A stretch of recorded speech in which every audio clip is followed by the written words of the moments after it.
Look tonight at some features in our Parasha Behar-Bechukotai. We're going to start with something from Behar. I'm sure you are aware that much of the portion of Behar deals with the laws of Shemitah, also Yovel, and related laws of the land of Israel. So I want to start with Perek Chaf-Hei Pasuk Hey, that's chapter 25, verse 5, near the beginning of Parshas Behar. In the article you can find on page 696. So here, the Torah is describing the law of the seventh year, the Shemitah year, the Shavuos, the sabbatical year. The seventh year, it's known by each of those designations. And the Torah says in Pasuk Gimel, Sheish shanim tizras sadecha, for 6 years shall you plant your field, and for 6 years shall you harvest your grapes. Shinim tizmar karmecha, etc. Gather in the produce for the 6 years. Agricultural activity is the basis of financial well-being, and in the ancient world and in an agrarian society and an agrarian economy, that is the basis of survival, is through agricultural productivity. The Torah therefore says we've got a great surprise that in the seventh year, Shabbat Shabbaton Yeh La'aretz, in Pasuk Daled, Sadcha lo sizra v'charmecha lo sizmar. Excuse me, do not plant your field and do not prune your vineyards. In the next pasuk, hey, which one I wanted to get to, a svich ketzircha lo sigtzor, the aftergrowth, that which grows of its own accord, do not harvest. Ves inve nizirecha lo sivtzor. And inze nizirecha comes from the word nazir. You might say, well, a nazir doesn't do grapes. That's true, but the word nazir also means that which you are setting aside. Just as the nazir separates himself, so the inve nizirecha means the grapes that you have set aside for yourself, you shall not pick. Lo sivtzor. Shanas Shabbason Yeh La'aretz. And as a result, during the seventh year, you're not going to work the land. You're also not going to harvest the crop for yourself, but rather you're going to allow all to be equally able to access your property and the properties of others. It's something which is I'm going to say, I don't know for certain, but I'm going to say it doesn't have a precedent in human history. I don't know whether it has any echoes, but certainly this is a dramatic demand that the Torah places upon the Jewish people. And actually, according to the rabbinic tradition, Klal Yisrael was not all that great in maintaining the Shemitah and the Yovel rhythm, actually, and we'll see right now a remiss to that. So, with that background, haTurim says the word inve. Inve means the grapes of. From the word anavim, anavim are grapes. Inve are the grapes of. Inve nizirecha lo sivtzor. Says the haTurim, the word inve, the word Anav and Anavim, grapes, appear many, many times in Tanakh, but the word inve, the grapes of, appears only in one other place, based by Masoros. The pasuk says it's inve nizirecha lo sivtzor right here, and another place we have Anavemo inve rosh. Anavemo, it's a poetic form. It's not classic Hebrew, certainly not modern Hebrew. It's a kind of literary form of Hebrew, which we find in the Torah in certain places, in a poetic passage. Anavemo inve rosh. Their grapes were grapes of Gall. Rosh is not with an aleph, meaning head, like bleeding. No, it's rosh, resh, vav, shin. It means like gall and wormwood, that sort of thing. It means something which is bitter, which may be poisonous. In anavemo inve rosh. Where does it say that? If you were in front of me, if I was in front of you, I would put it to you. But I'm sure some of you know where it's found. It is in Parshas Ha'azinu. That is the poem near the very end of the Torah, where Moshe foretells Jewish history, and he foretells a time of travail and vicissitudes and misfortune and punishment. Anavemo inve rosh. Their grapes are grapes of Gall. That's what we're calling our shir tonight, grapes of Gall. Says the haTurim, what's the connection? What message, what remez do we derive from this? The fact that the word inve appears only in that one other place. Sheim tivtzor b'shvius. If you harvest the crop, if you prune your grapevines in the seventh year, you inve rosh, they will be grapes of gall. Sheba'avon shvius galu Yisrael, because for the sin, for the transgression of shvius, the Jewish people were thrust into exile. Rashi mentions it in this week's parsha as well. He mentions it in Bechukotai, where the Torah makes reference almost explicitly. Then the land will rest for all the Sabbaths that it did not rest in the time that you, the Jewish people, were in the land. And Rashi says that in accordance with the number of sabbatical years that were neglected, that were ignored, the Torah foretells the punishment of the Jewish people corresponding to that number of years.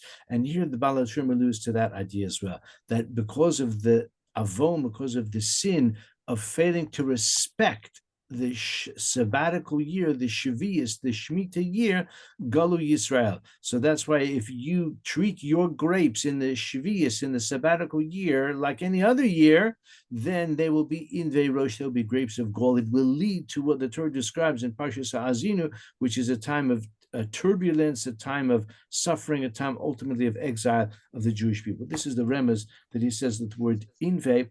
And I would just observe that it's consistent with the general nature of grapes as a symbol that we find in the Torah and in the Tanakh generally. And that is a kind of two-edged sword.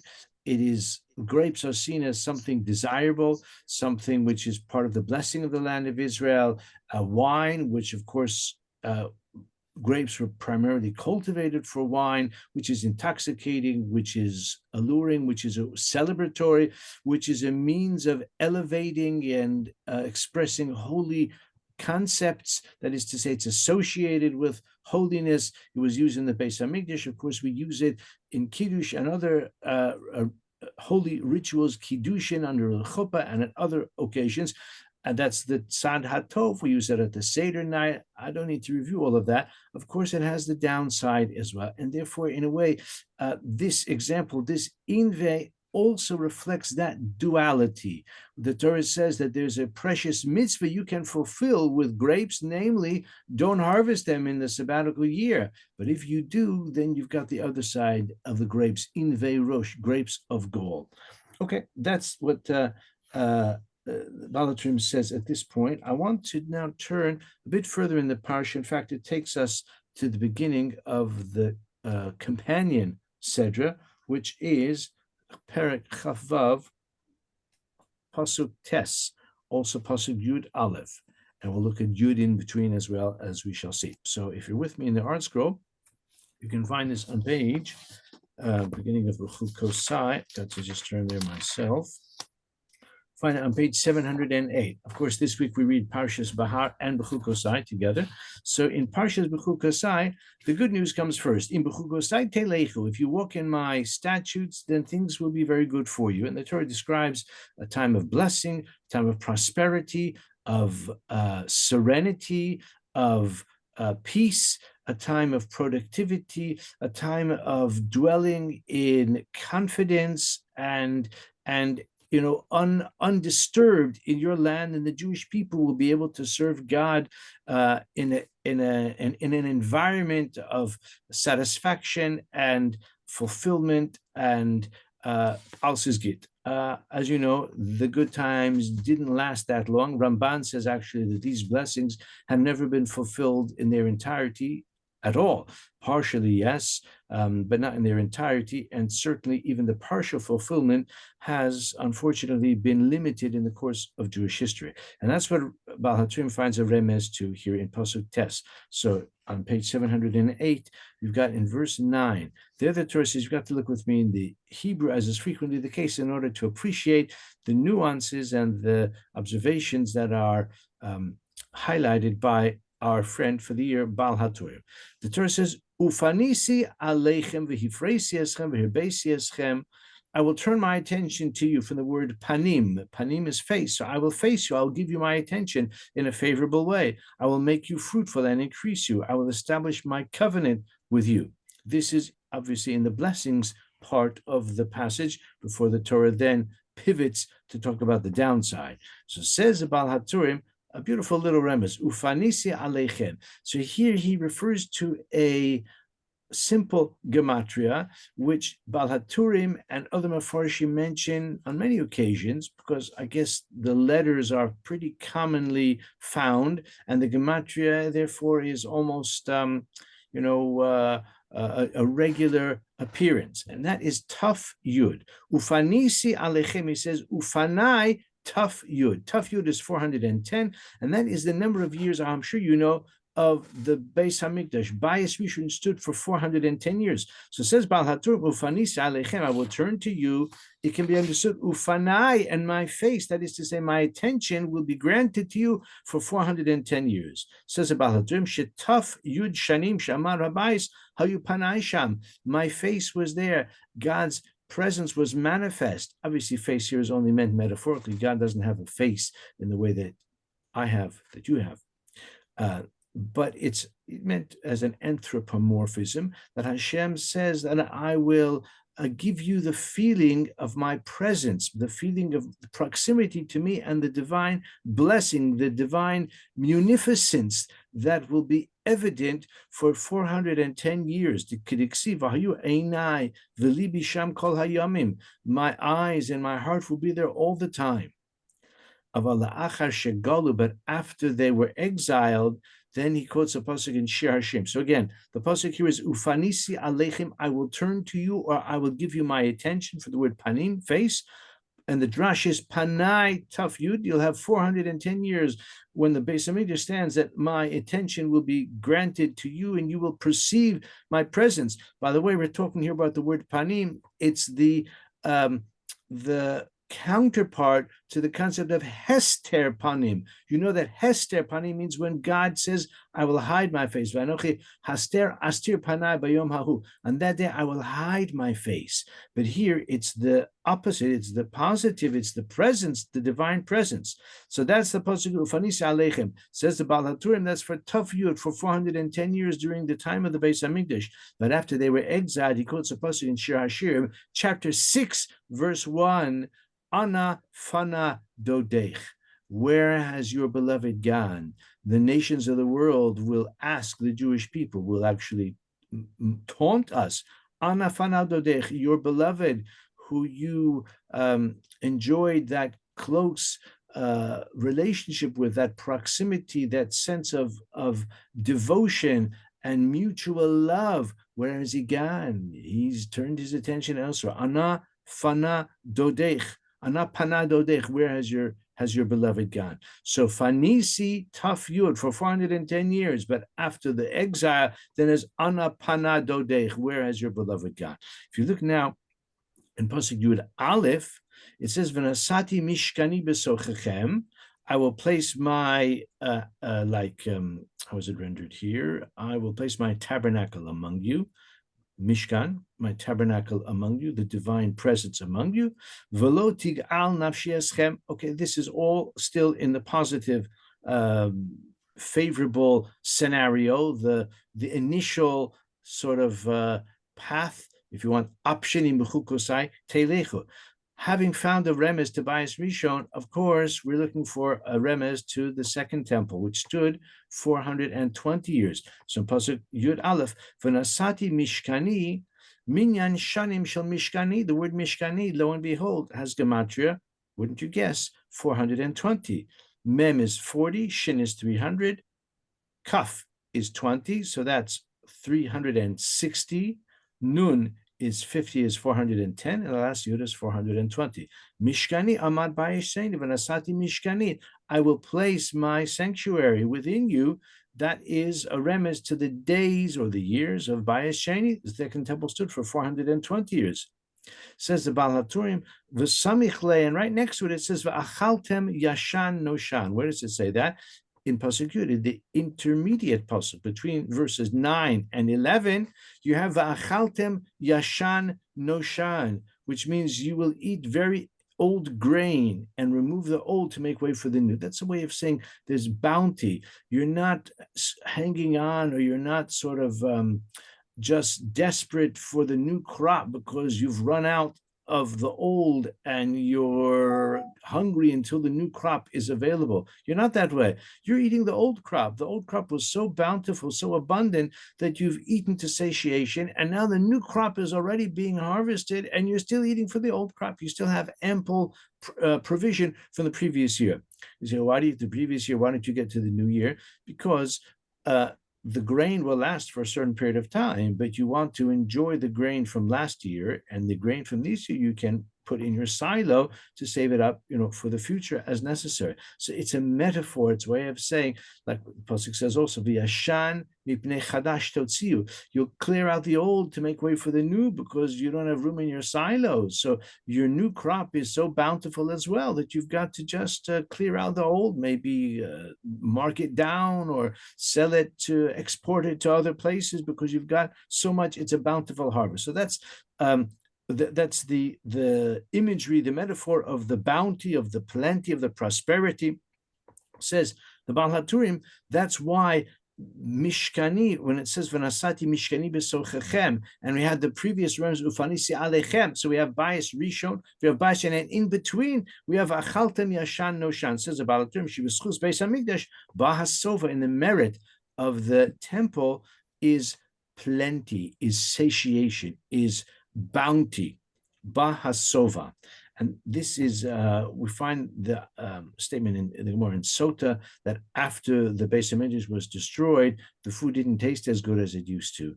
It's like a way of saying that the quality, the appreciation, the bounty, and the lusciousness of the produce was removed.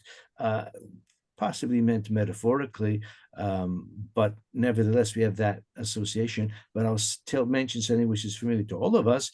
We say Birkat HaMazon after we eat. When we eat bread, we say Birkat HaMazon. And in Birkat HaMazon, in the blessing that we recite, we call benching, we have three brachos. It seems to go on for several pages in your bencher, but it's effectively three brachos, and then there's a fourth one that was added on subsequently in Mishnaic times. But the three brachos include Uvenei Yerushalayim Harakodesh V'Haravi Amenu, and the reason that the Chachamim, maybe even Anshe Knesset Hagadola, incorporated a reference to the rebuilding of Yerushalayim in Birkat HaMazon is that the plenty, the harvest, and the yield, and the satiation, and the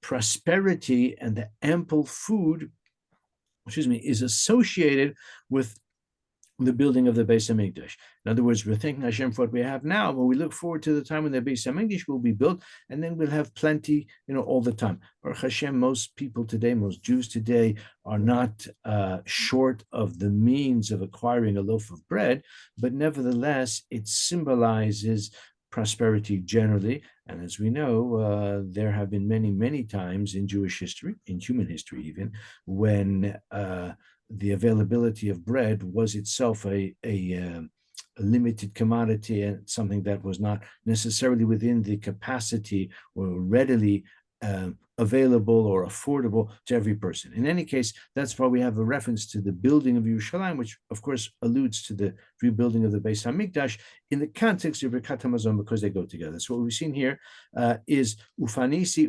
Ufanai Taf Yud, and then we have V'nasati Mishkani, which is Gematria Taf Chaf, 420, and we have Achaltem Yashan Noshan in between. That's the remez, that's the association or the proximity.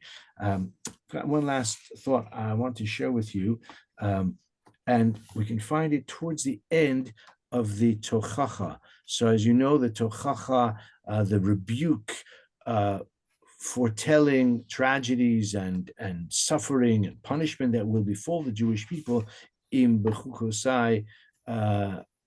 What's the lashon of im lo sishma'uli v'imchukotai timasu? If you don't listen to me, and if you spurn or you reject my ordinances, etc. And of course, we have the extended tochacha that follows. It says in pasuk mem gimel towards the end of chapter 26, and we can find that in the art scroll on page 716. So there it says, Ba'aretz te'azev mehem, actually, what I want to share with you is not really in that pasuk per se.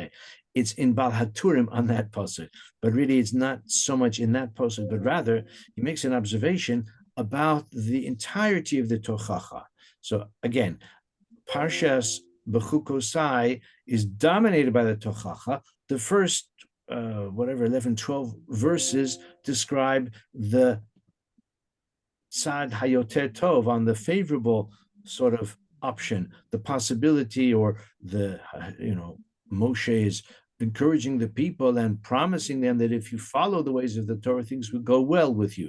But then the other side of the ledger, the other option, the plan B is described. If you reject the Torah, then terrible consequences will ensue, as is very well known. It says about haTurim that from the beginning of the Tochacha until here, until this pasuk, until pasuk Mem Gimel, which ends with the words Bechukotai Ga'ala nafsham, because they were revolted by my ordinances. That is the end of the Tochacha.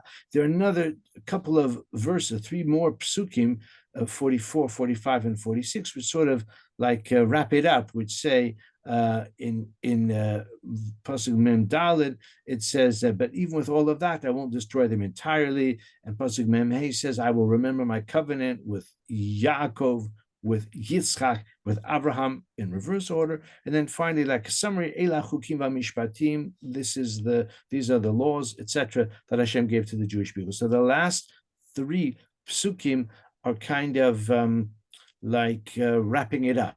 But the actual description of the misfortune extends until the end of pasuk Mem Gimel.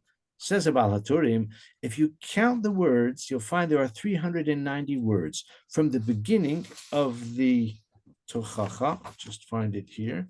Mitchilas haTochecha ad Ga'ala nafsham, you'll find 390 words corresponding to the 390 years that the 10 tribes acted in a wayward manner. Just to review briefly the biblical history, the Jewish people entered the land of Israel under Yehoshua's leadership. Things went well for a certain period of time. In the days of the Shoftim, the judges, a lot of turmoil. In the days of Shmuel, who was the great prophet, sort of the greatest of the Shoftim, and effectively the political leader of the Jewish people as well, the people said, we want a king. So he gave them Saul. King Shaul didn't go very well. He gave them David HaMelech, and King David had a very tumultuous, eventful life, fascinating, life, personality. The Torah revealed, the Tanakh, not in the Torah, but in the books of Shmuel, Malachim, we learn a lot about the life and personality of David HaMelech. David HaMelech passes on the mantle of leadership with a lot of turmoil along the way to Shlomo HaMelech. That is great. Under King Solomon, things have reached the apogee, but it doesn't last. The good times don't last. Under the successor to Shlomo HaMelech was Rechavam. He was a bust, I'm sorry to say. And in his time, he was the son of Shlomo HaMelech. In his time, the tribes of Israel split. The 10 northern tribes seceded, and the 2 southern tribes were a separate kingdom. In a way, you could say that the descendants of King David ruled over only the tribe of Yehuda, Binyamin, a bit of Levi, a bit of Shimon, the southern tribes. The northern tribes went their own way, and actually they fought a number of civil wars, very tumultuous times. When we read about the kings of the northern tribes, the kings of Israel, as opposed to the kings of Yehuda, the kings of Yehuda were often iniquitous. The kings of Yisrael were almost always iniquitous. And that's the background to what the Baal HaTurim says. The northern tribes, when they split and when they seceded and when they created this rift between the southern tribes and the northern tribes, there were 390 years of chataim, essentially, shechatu aseres hashvatim, for 390 years. That corresponds to the 390 words in the Tochacha. And Baal HaTurim adds something else interesting. Uvekulan lo huzkar behem Hashem. God's name is not mentioned in all of those 390 words. The name of Hashem does not appear. Now, Hashem is speaking in the first person. He says, I'm going to do this and I'm going to do that. But often, even in those kinds of passages, Ani Hashem Elokeichem, or something like that, words to that effect, the name of God per se, that is to say, outright, does not appear. Hashem is speaking in the first person, but the name of God does not appear for all of those. Psukim says, Baal HaTurim, Lefi Shamra, Ein Lahem Chelik Be'Elahei Yisrael, because they said, we've got no portion in the God of Israel.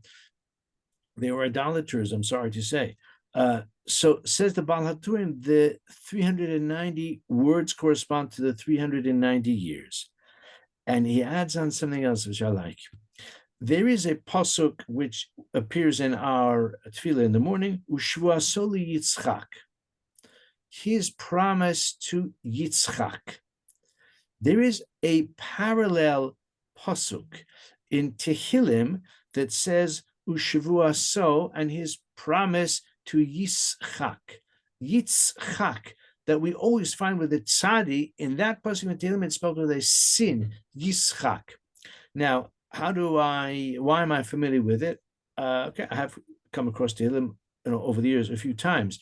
But if you attend a bris, which no doubt you have been to a bris on many occasions, the nusach that we recite at a bris includes after the bracha and after the giving of the name, we have, within the giving of the name, we have a pasuk that says Ushvuaso Yitzchak, and the rabbi or whoever it is who's reciting the mohel or whoever it is who's reciting those psukim, if he says that correctly, which I'm sure he does, and if you listen closely, you'll hear that he says Ushvuaso Yitzchak with a sin instead of with a tzadi. Says about haTurim, the name Yitzchak is always with a tzadi. Ushvuaso Yitzchak, it says in Divrei Hayamim in the book of Chronicles.